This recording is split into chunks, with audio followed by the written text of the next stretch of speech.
Bapa kami yang di surga, kami bersyukur untuk kembali kami dapat berkumpul dan beribadah, memuji memuliakan nama Tuhan. Terlebih lagi Tuhan, hari ini adalah hari di mana 2023 tahun yang lalu Engkau telah bangkit dari antara orang mati pada hari yang ketiga.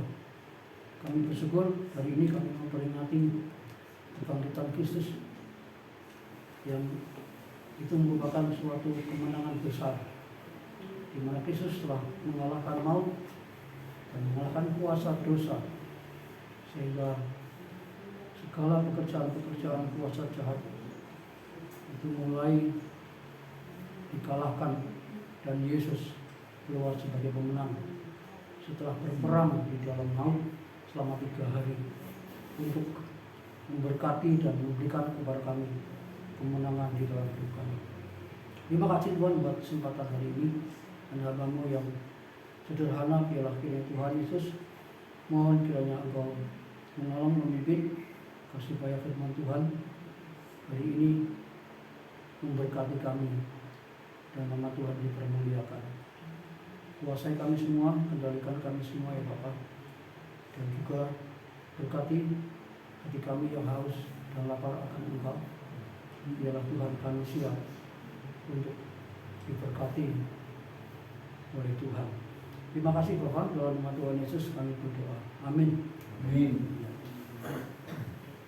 Bapak yang dikasih Tuhan, mari kita akan membuka dalam Alkitab kita dalam 1 Korintus pasal 15 ayat 12 sampai ayat 20.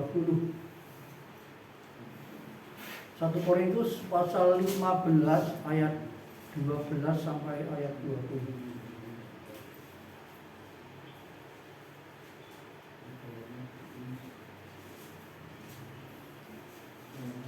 Kalau sudah ketemu, mari kita akan membaca bersama-sama. Pilih berkati saya membaca ayat yang genap, Bapak Ibu saudara sekalian, membaca ayat yang baik. 1 Korintus pasal 15 ayat 12 sampai ayat 20. Demikianlah bunyi firman Tuhan. Jadi bila mana kami beritakan bahwa Kristus dibangkitkan dari antara orang mati, bagaimana mungkin ada di antara kamu yang mengatakan bahwa tidak ada kebangkitan orang mati? Kalau tidak ada kebangkitan orang mati, maka Kristus juga tidak dibangkitkan. Tetapi andai kata Kristus tidak dibangkitkan, maka sia-sialah pemberitaan kami, dan sia-sialah juga kepercayaan kamu. Lebih daripada itu, kami ternyata berdusta terhadap Allah, karena tentang Dia kami katakan bahwa Ia telah membangkitkan Kristus, padahal Ia tidak membangkitkannya. Kalau andai kata benar bahwa orang mati tidak dibangkitkan.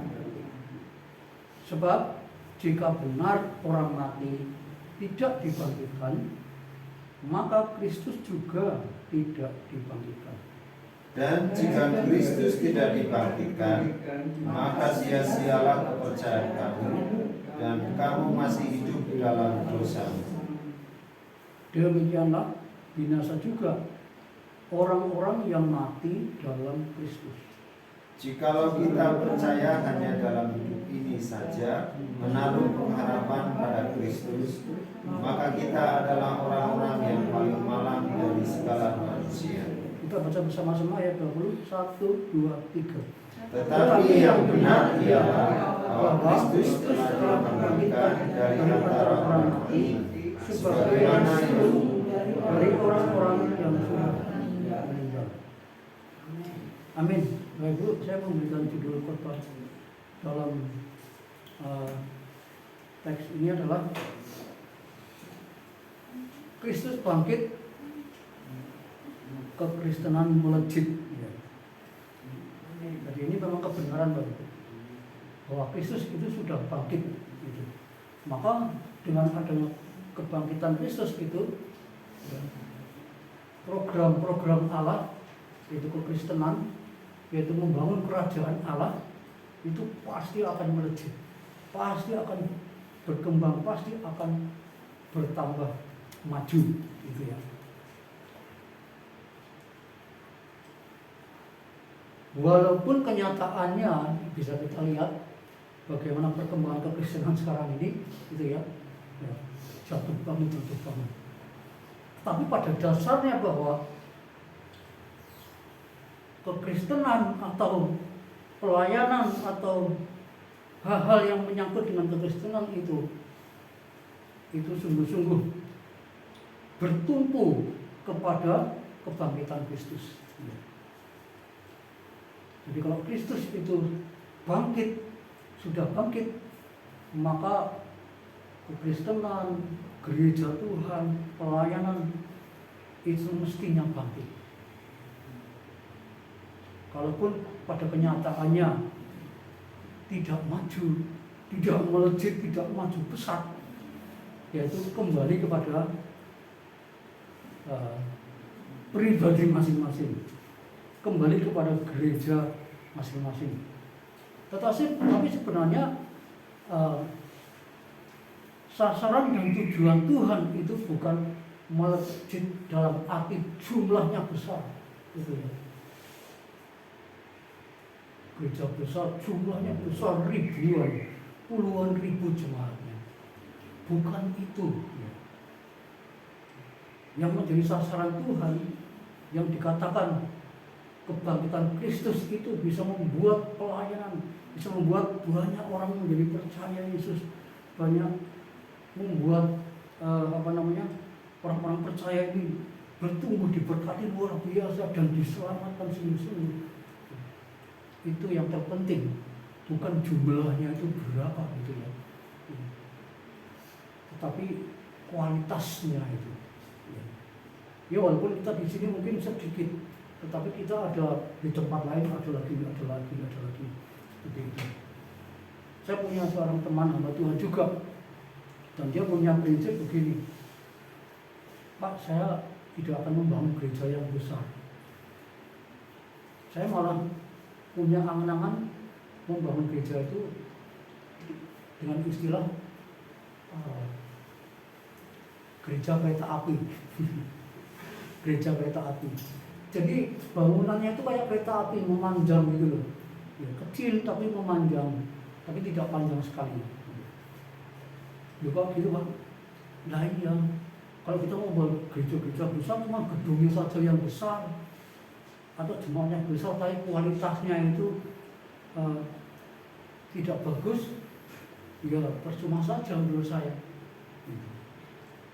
Tapi saya juga buka di daerah-daerah yang lain seperti itu. Oh gitu ya, jadi rupanya itu yang dimaksud oleh Tuhan juga, bahwa kekristenan ini melejit, artinya banyak orang-orang percaya di mana-mana, di desa-desa itu percaya, di kota-kota itu percaya, ya. Dan tidak harus kumpul yang begitu besar, mungkin sesekali kumpul boleh, tapi yang penting adalah Kristus itu bangkit, itu yang menjadi tumpuan, ya. Karena inti iman Kristen itu adalah Kristus bangkit. Kristus bangkit. Kalau Kristus tidak bangkit, maka kita akan melihat dalam teks kita hari ini, gitu ya. Jadi saya mau semacam perbandingan gitu ya, membandingkan begitu. Kalau Kristus itu tidak bangkit bagaimana? Kalau Kristus bangkit itu bagaimana? Saya melihat di dalam bagian ini seperti yang tertulis di dalam teks kita. Mulai ayat yang ke-14 itu. Tetapi andai kata Kristus tidak dibangkitkan, andai kata Kristus tidak dibangkitkan, Bapak Ibu, pada umumnya orang-orang Yunani itu tidak percaya kebangkitan, ya. Egero anastasis. Orang Yunani itu tidak percaya tentang kebangkitan, termasuk orang-orang Saduki. Itu adalah golongan orang-orang yang tidak percaya adanya kebangkitan, ya. Nah, Rasul Paulus pada waktu itu dia membuka atau melayani di jemaat Korintus pada waktu itu. Nah, pada umumnya juga orang-orang Korintus pada waktu itu juga sama. Mereka tidak percaya adanya kebangkitan orang mati. Orang mati ya dikubur ya sudah, nggak mungkin hidup lagi, nggak mungkin. Ya memang kalau hidup dari orang itu sendiri yang memang tidak bisa, tetapi kan ada yang membuat hidup. Nah, Rasul Paulus di sini dia melayani di jemaat yang seperti itu. Ya. Tetapi juga saya melihat di sini Rasul Paulus mengajarkan doktrin ini bahwa Kristus itu bangkit dari antara orang mati. Bapak Ibu melihat dalam pasal yang pasal 15 juga ayat sebelumnya itu ayat 3 sampai ayat 8 di situ dikatakan Yesus mati karena dosa-dosa kita sesuai dengan kitab suci, lalu Yesus kemudian disalib, dikubur, lalu kemudian dia bangkit sesuai dengan kitab suci. Jadi itu yang diajarkan oleh Paulus kepada jemaat Korintus. Maka dari itu pelayanan Paulus di Korintus itu maju. Walaupun ada beberapa orang yang perlu diajarkan dengan pengajaran yang lebih jelas lagi, khususnya tentang kebangkitan. Dan Rasul Paulus di sana dia sukses ya, melayani di jemaat Korintus dengan doktrin yang seperti itu. Jadi jemaat Korintus itu cukup maju, walaupun juga diiringi dengan permasalahan-permasalahan yang ada. Tetapi pelayanan Paulus di Korintus itu maju. Dia buka jemaat di Korintus itu hanya dalam waktu 1,5 tahun, 18 bulan. Dia membuka di sana lalu kemudian berdiri jemaat di Korintus pada waktu itu. Walaupun harus terus menghadapi persoalan demi persoalan, tetapi apa yang menyebabkan jemaat di Korintus itu maju dalam pelayanan Paulus adalah karena terus mengajarkan Kristus itu bangkit. Dan dalam bagian ini juga Paulus masih mengajarkan juga mulai ayat 14, tetapi andai kata Kristus tidak dibangkitkan, maka sia-sialah pemberitaan kami dan sia-sialah juga kepercayaan kamu. Ini yang pertama. Paulus berkata kepada jemaat di Korintus, andai kata Kristus tidak dibangkitkan, maka pemberitaan Injil saya selama ini, pengajaran saya terhadap pengajaran para rasul, firman Allah, itu sia-sia. Dan iman kamu juga sia-sia. Begitu. Andai kata Kristus tidak dibangkitkan. Itu Paulus berkata begitu. Lalu kemudian kita melihat juga dalam ayat yang selanjutnya di situ. Ayat 14, lebih daripada itu, kami ternyata berdusta terhadap Allah, karena tentang Dia kami katakan bahwa Ia telah membangkitkan Yesus, padahal Ia tidak membangkitkannya. Kalau andai kata benar bahwa orang mati tidak dibangkitkan.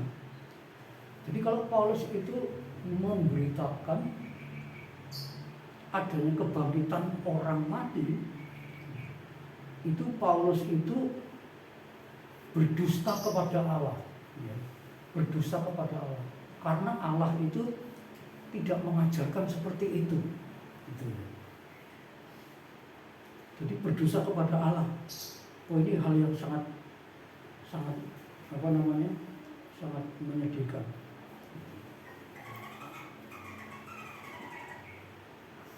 Lalu yang selanjutnya kita melihat ayat yang ke-18.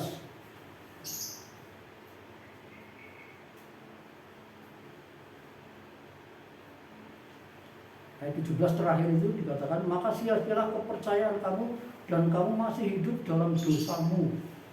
Ya, jadi masih hamba dosa. Jadi pengharapanmu itu sia-sia.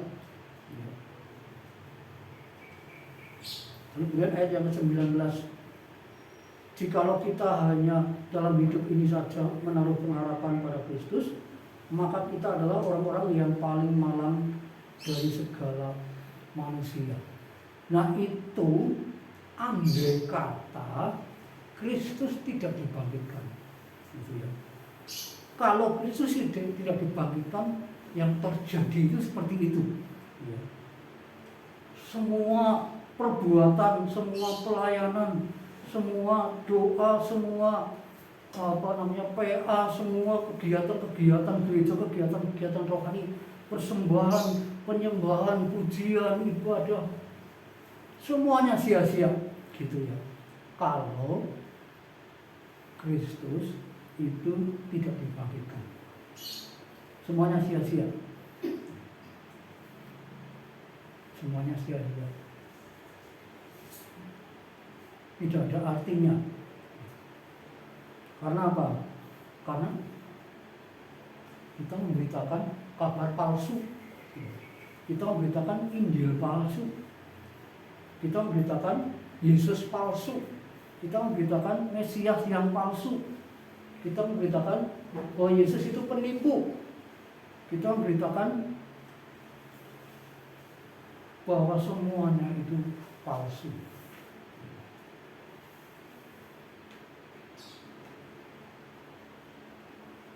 Nah Bapak Ibu yang dikasih oleh Tuhan Yesus Kristus, ayat 20 ini yang menjadi keyakinan kita, bahwa tetapi yang benar ialah bahwa Kristus telah dibangkitkan dari antara orang mati.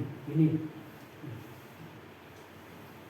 Jadi sekarang ya tinggal dibalik saja, gitu ya.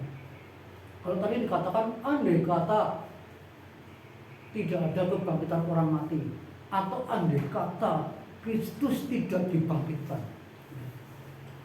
semuanya itu sia-sia. Nah sekarang tinggal dibalik. Sekarang dibalik. Ayat 20, tetapi yang benar ialah bahwa Kristus telah dibangkitkan dari antara orang mati. Berarti pelayanan kita, iman kita, kekristenan kita, semua yang sudah kita korbankan, semua yang sudah kita persembahkan, semua yang sudah kita beritakan kepada orang lain, itu sesuatu yang berguna. Amin. Jadi mari kita jangan seperti jemaat di Korintus, oh ngapain lah memberitakan Injil, ngapain lah ke gereja lagi, seperti itu. Karena Kristus sekarang ini dikatakan dalam firman Tuhan ayat 20, Kristus itu telah dibangkitkan. Artinya Yesus sudah bangkit dari antara orang mati.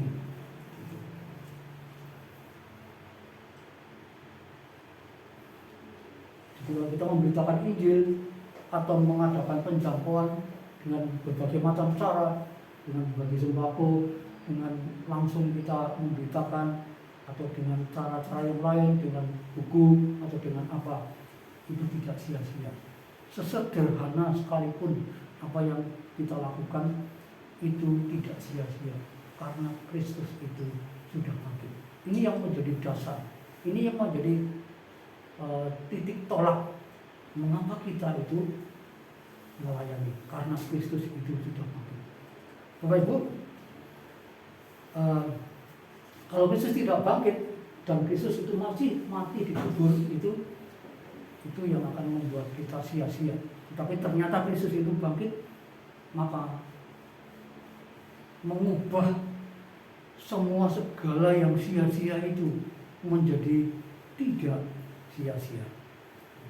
Jadi jangan jemu-jemu, jangan ragu-ragu Bapak Ibu dan saya itu terus mengiring Tuhan, makin setia. Lalu yang selanjutnya mari kita melihat di situ ayat yang ke-15 dan ayat yang ke-16. Tadi dikatakan Paulus, kalau Kristus tidak bangkit maka berdusta terhadap Allah.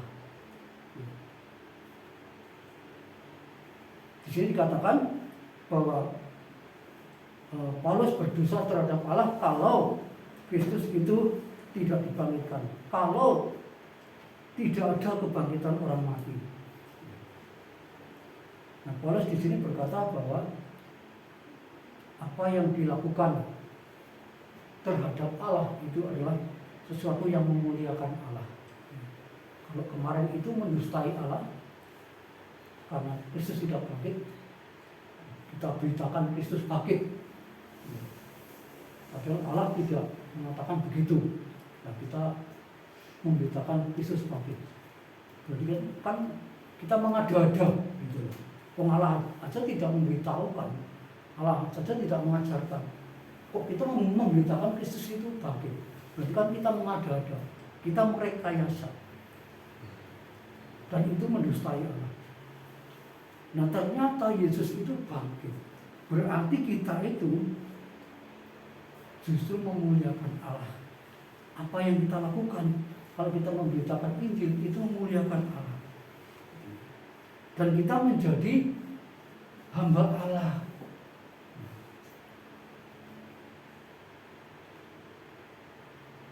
Kalau Kristus itu tidak bangkit, berarti kita itu hamba Tuhan palsu, kita itu pelayan palsu, kita itu guru palsu, kita itu nabi palsu, kita itu jemaat yang palsu, kita itu saksi yang palsu, dan kita itu penyesat, gitu ya.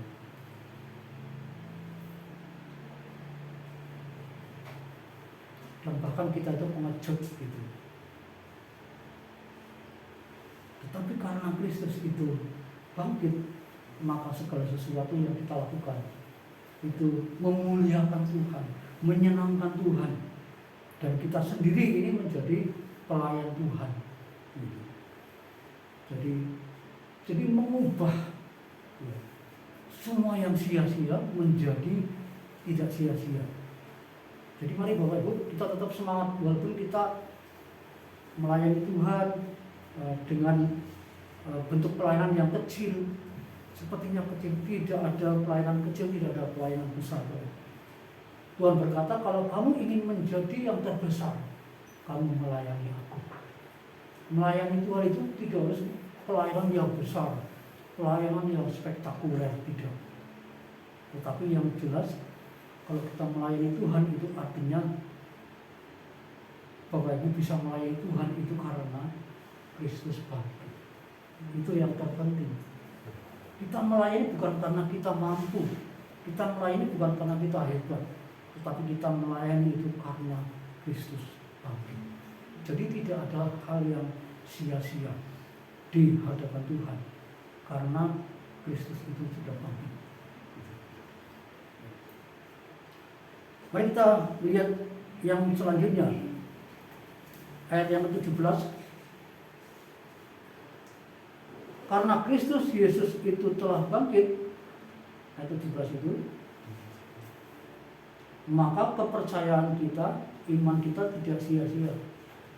Dan kamu, dikatakan di sini, kamu masih hidup dalam dosa.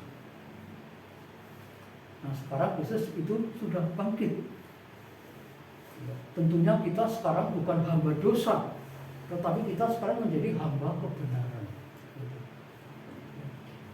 Jadi Kristus bangkit itu mengubah segala sesuatu yang sia-sia itu menjadi tidak sia-sia.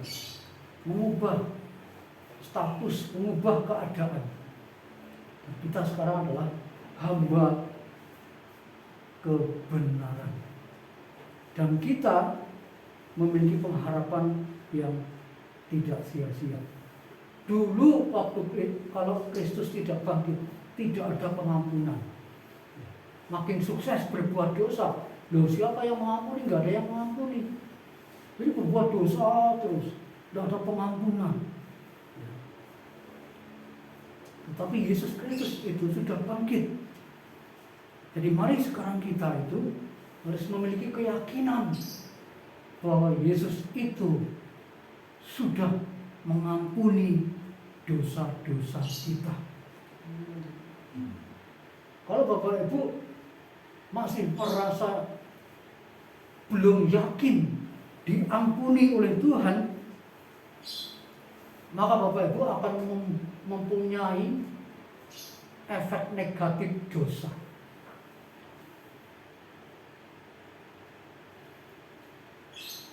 Nah, kebanyakan orang yang merasa memang secara teorinya Yesus itu bangkit dan sudah mengampuni, ya, sudah selesai. Tetapi di dalam diri kita itu belum merasakan pengampunan dari Tuhan. Buktinya melakukan dosa terus, melakukan dosa terus, melakukan dosa terus. Jatuh, bangun, jatuh, bangun, jatuh, bangun. Orang yang jatuh bangun, orang yang jatuh bangun itu adalah orang yang belum merasa yakin kalau Tuhan itu sudah mengampuni saya. Kalau sudah diampuni, merasa diampuni, ya tidak akan terus berbuat dosa terus. Karena Tuhan sudah mengampuni.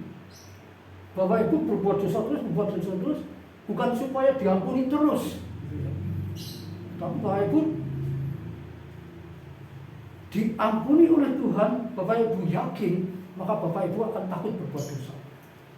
Karena apa? Pengampunan yang dilakukan oleh Tuhan itu melalui penderitaan di salib yang luar biasa. Kalau kita berbuat dosa terus, artinya kita tidak menghormati penderitaan Kristus. Bapak Ibu lihat bagaimana Daud ketika dia setelah jatuh dalam dosa. Mazmur pasal 51. Dia berkata kepada Tuhan, Tuhan jangan ambil rohmu. Dia begitu merasa terpisah dengan Allah luar biasa. Dia merasa sedih, merasa tidak berguna, merasa tidak berharga. Karena Daud pada waktu itu belum merasakan pengampunan dari Tuhan karena berbuat dosanya itu. Jadi mari Bapak Ibu, Yesus bangkit dan yakinlah bahwa dengan kebangkitan Kristus ini, Bapak Ibu dan saya itu adalah hamba kebenaran, bukan hamba dosa lagi.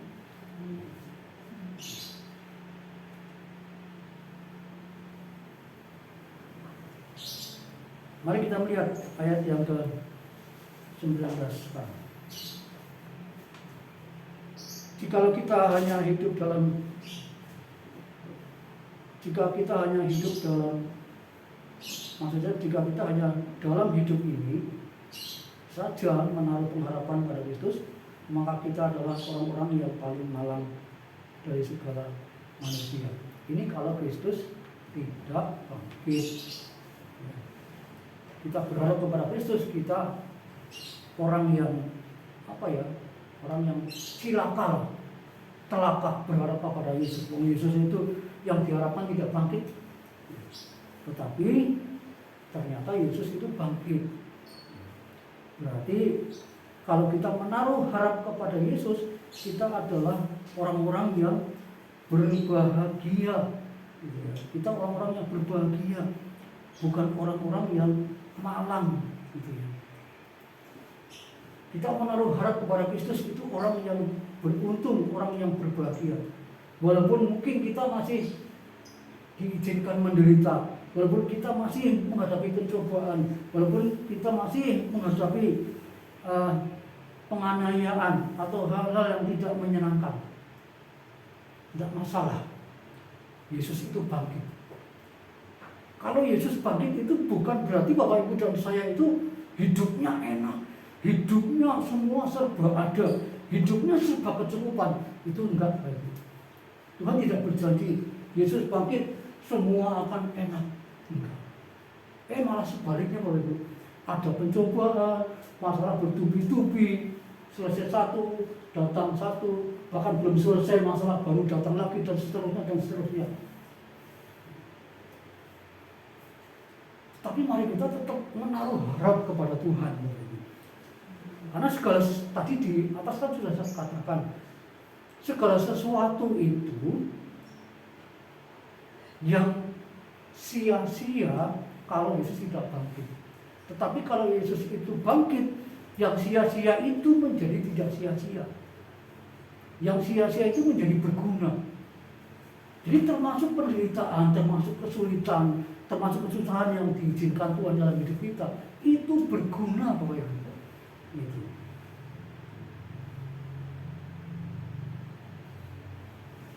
Itu berguna. Jadi jangan jangan merasa wah saya dibedakan oleh Tuhan, wah saya tidak dikasihi oleh Tuhan. Bukan seperti itu. Tuhan tetap mengasihi kita.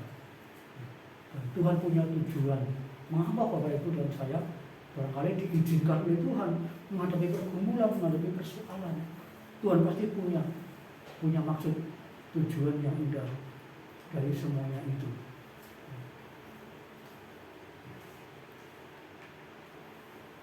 Bapak Ibu yang dikasihi oleh Tuhan Yesus Kristus, kita melihat bahwa iblis memang kelihatannya menang ketika Adam dan Hawa itu di Taman Eden jatuh dalam dosa. Kelihatannya iblis menang. Dan juga kelihatannya pada waktu Yesus itu disalib, iblis kelihatannya menang pada waktu itu.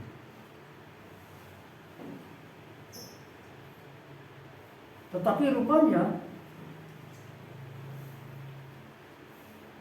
Tuhan itu mengubah kemenangan iblis yang semu di Taman Eden, di kayu salib, kemenangan iblis yang palsu itu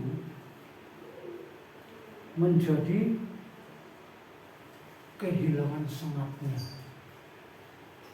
menjadi kekalahan yang luar biasa dengan adanya kebangkitan Kristus dari antara orang mati. Jadi dosa, maut yang tadinya itu sangat mengerikan, yang sangat menakutkan, itu menjadi sesuatu yang sudah dikalahkan oleh Yesus Kristus. Bapak Ibu lihat dalam ayat 58 di situ, 1 Korintus 15, Tuhan berkata bahwa hai maut, di manakah semangatmu? Jadi karena ada kebangkitan orang mati, atau Kristus itu sudah bangkit, sehingga apapun yang kita lakukan itu semuanya tidak sia-sia. Walaupun kita diperhadapkan dengan kesulitan dan persoalan, penginjilan, pemuridan, penjangkauan, pengajaran, doa, dan semua kegiatan yang kita lakukan itu tidak ada yang sia-sia, asal dalam konteks kebenaran dengan motivasi yang benar.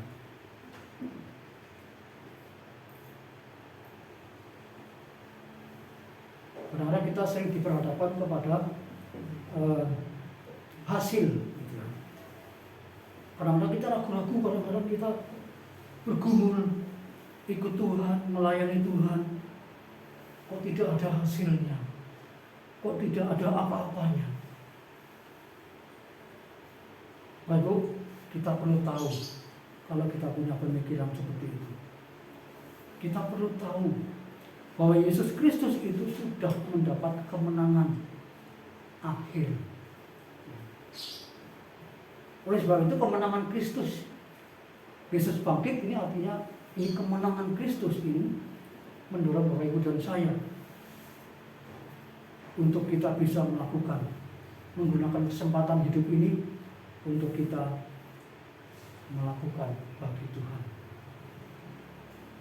Jadi dikatakan dalam 1 Petrus pasal 5 itu ayat 8 bahwa iblis itu mengaum-ngaum, berkeliling-keliling mencari mangsa untuk ditelannya. Bapak sebenarnya iblis dikatakan di situ mengaum-ngaum seperti singa. singa yang mengaum-ngaum. Kalau mendengar auman singa itu akan takut, akan merasa takut. Dan iblis itu sebenarnya hanya menakut-nakuti saja sebenarnya, membuat kita takut. Dia tidak melakukan sesuatu yang bagaimana terhadap kita sebagai orang percaya, kecuali orang yang belum percaya itu merasuki orang. Tapi kepada orang percaya, iblis itu tidak bisa merasuki kita. Mungkin menyerang dia, tetapi tidak seperti orang yang belum percaya. Itu lebih parah. Iblis hanya menakut-nakuti saja. Kadang-kadang saya juga takut gitu. Kalau ada manifest itu saya kadang-kadang juga takut. Padahal itu hanya menakut-nakuti saja. Karena iblis itu sudah dalam posisi yang kalah. Ibarat kata bahwa iblis itu seperti singa yang ompong. Walaupun dia menggigit, tapi kalau tidak punya gigi, kan hanya geli saja. Hanya geli. Itu hanya menteror saja supaya kita takut, supaya kita mundur, supaya kita meninggalkan Tuhan. Itu hanya teror-teror belaka. Karena itu sudah kalah, menjadi orang yang kalah.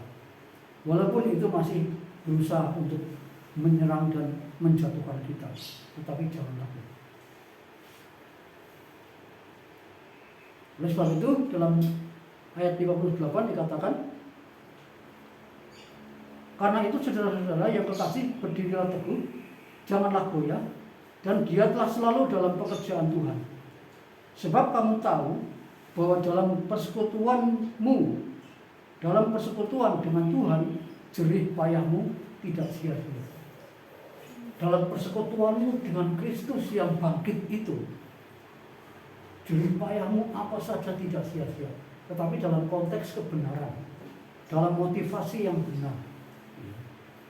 Kalau kita melayani Tuhan punya motivasi cari untung, nah itu keliru. Itu jauh, itu tidak boleh. Dalam konteks dan motivasi yang benar, itu tidak sia-sia. Itu berharga bagi Tuhan, dan Tuhan menghargai luar biasa. Jadi jangan pandang besar kecilnya pelayanan. Pokoknya kalau ini berkaitan dengan kekristenan, percayalah Tuhan itu akan menghargai kita apapun yang kita lakukan. Karena mari kita bersatu hati. Kita memulai pelayanan ini, kita mengerjakan bersama-sama, bertumpu kepada kebangkitan Kristus. Kristus itu bangkit, itu menjadi dasar kita untuk melayani Tuhan. Kalau Kristus belum bangkit, wah itu betul sia-sia. Maka kita akan melayani cari untung, maka kita akan melayani cari kekayaan.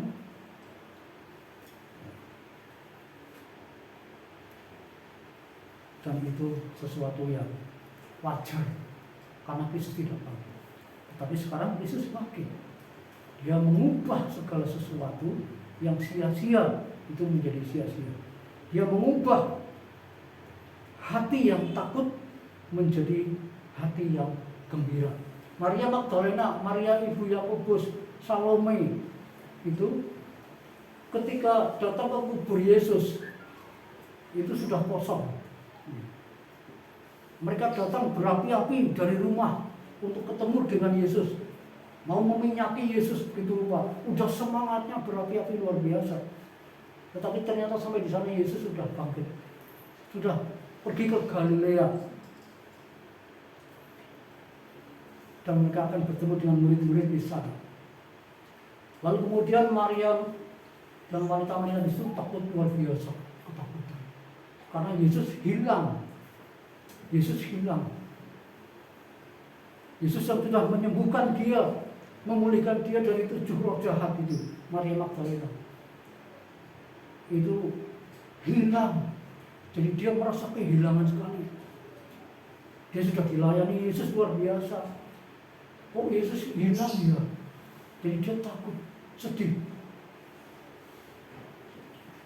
Tetapi ketika akhirnya bertemu dengan Yesus, Yesus bangkit, maka yang dicari oleh Yesus pertama kali adalah Maria Magdalena.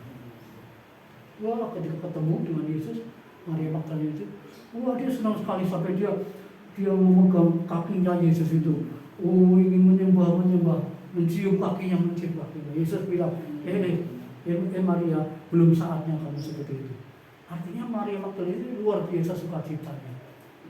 Kebangkitan Kristus itu mengubah ketakutan, mengubah kesedihan menjadi sukacita yang luar biasa. Yang kedua, Yesus setelah bangkit, dia bertemu dengan Petrus. Kenapa ketemu dengan Petrus? Karena Petrus yang pernah menyangkal Yesus ketika Yesus itu sedang memikul salib. 3 kali Petrus menolak. Wah, aku nggak kenal dia. Lalu ketika Yesus bangkit, Yesus mencari Petrus. Tidak memarahi Petrus, tetapi melayani Petrus, sehingga akhirnya Petrus itu nanti ditantang, gembalakanlah domba-dombaku. Apakah kamu mengasihi aku? Ya, aku mengasihi engkau, gembalakanlah domba-dombaku. Yesus juga bangkit, tidak mencari serdadu Romawi yang menyalibkannya, tidak mencari Pilatus, tidak mencari siapa lagi pemimpin Romawi pada waktu itu yang bersekongkol sehingga dia disalib. Tidak. Karena Yesus bangkit dari antara orang mati, dia mau mendirikan kerajaannya. Kekristenan ini semakin melejit, dan pada waktu itu, Bapak Ibu, kekristenan itu semakin maju. Di Kekaisaran Roma pada waktu itu, kekristenan maju. Karena apa? Kristus bangkit.